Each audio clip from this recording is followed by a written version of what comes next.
श्री शिव महापुराण भाषा विद्वेश्वर संहिता 20वां अध्याय पार्थिव पूजन के अनेक प्रकार। भक्तजनों, हर हर महादेव। श्री शिव जी बोले, अब वैदिक भक्तों के लिए पार्थिव पूजन का ये विधान कहते हैं जो उन्हें मुक्ति भुक्ति को देने वाला है।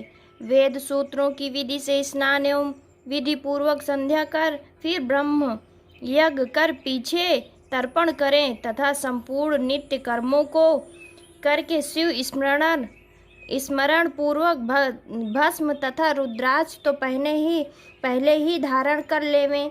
फिर भक्ति पूर्वक श्रेष्ठ पार्थिव लिंग की वेदोक्त विधि से भली प्रकार पूजन करें।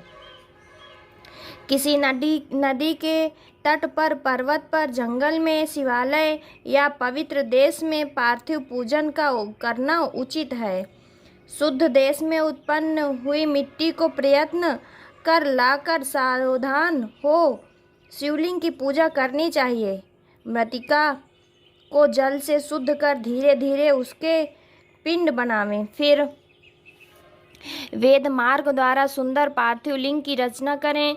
नमः शिवाय इस मंत्र से पूजन सामग्री का शोधन करें। पुनः भूरसी इस मंत्र से क्षेत्र सिद्ध करें। आयुष्मान से जल का संस्कार करें। नमस्ते रुद्र इस मंत्र से स्फटी बंधन करें।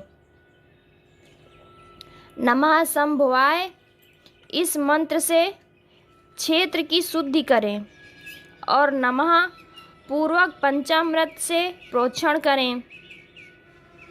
नमो नीलग्रीवाय इस मंत्र से लिंग की प्रतिष्ठा करें तथा इत्त रुद्राय मंत्र से भक्तिपूर्वक रमणीय आसन देवें। फिर मोह महंताम इस मंत्र से आवाहन करें। याते रुद्र इस मंत्र से उपदेश करें। यामीपुसम इस मंत्र से शिव जी का न्यास करें। आयोचिदिति इस मंत्र से प्रेम पूर्वक अधिवास करें तथा असौजी इस मंत्र द्वारा देवताओं का न्यास और असौ योवा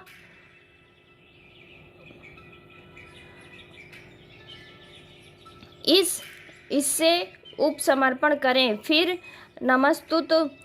नमोस्तु नीलग्रीवाय इस मंत्र से मनु द्वारा पद्य स्नान और रुद्र गायत्री से अर्घ देकर त्र्यंबकम मंत्र से आचमन करावें। फिर दक्षिणाब्रो इस मंत्र से दधि स्नान और घृत्याओ इस मंत्र से घृत से स्नान करावें तथा पृथिव्याम इस मंत्र द्वारा दूध से स्नान करावें। इस प्रकार वेदोक्त विधि से जो बुद्धिमान शंकर जी का पूजन करता है उसको शिव जी उत्तम फल प्रदान करते हैं।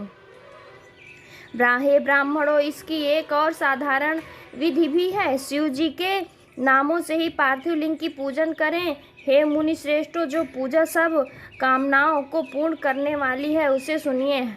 हर महेश्वर शंभु शूलपाणी पिनाकधारी शिव पशुपति महादेव इस क्रम से मृतिका लगाकर उनसे मिलावें।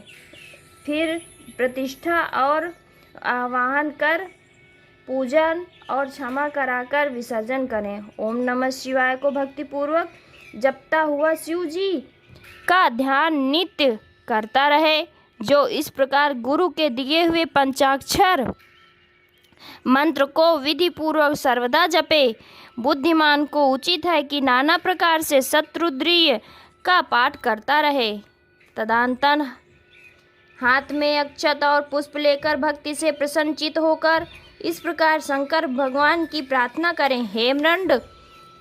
हेमरंड आपके गुणों को जानने वाला, आप में चित्त लगाने वाला मैं आपका हूँ। हे कृपा निधान, हे भूतनाथ, ऐसा जानकर मुझ में प्रसन्न होइए। हे शंकर जी, अज्ञान से अथवा ज्ञान से मैंने जो कुछ भी आपका पूजन आदि किया है वो आपकी कृपा से सफल हो। हे गौरीश, मैं तो महापापी हूँ और आप महापवित्र हैं। ऐसा जानकर आपकी जैसी इच्छा हो वैसा करें। वेद, पुराण, सिद्धांत तथा नाना प्रकार के ऋषियों द्वारा भी आप नहीं जाने गए। फिर हे महादेव, मैं तो कैसे जान सकता हूँ? आप जैसे हैं वैसे ही हैं।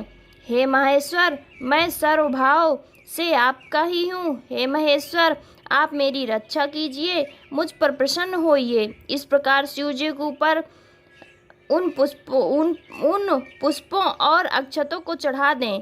फिर साष्टांग दंडवत करें। विद्वान पुरुष यथोक्त विधि से दक्षिणा करें। फिर श्रद्धापूर्वक स्तुति द्वारा देवेश का स्थावन करें।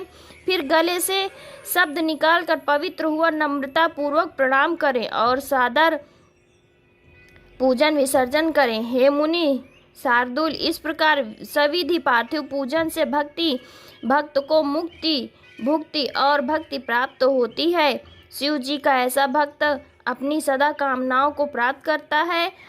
इस उत्तम आख्यान से आयु, आरोग्य, यश, स्वर्ग तथा पुत्र पौत्रादि का सुख प्राप्त होता है। इति श्री शिव महापुराण विद्येश्वर संहिता का 20वां अध्याय समाप्त। भक्तजनों, हर हर महादेव।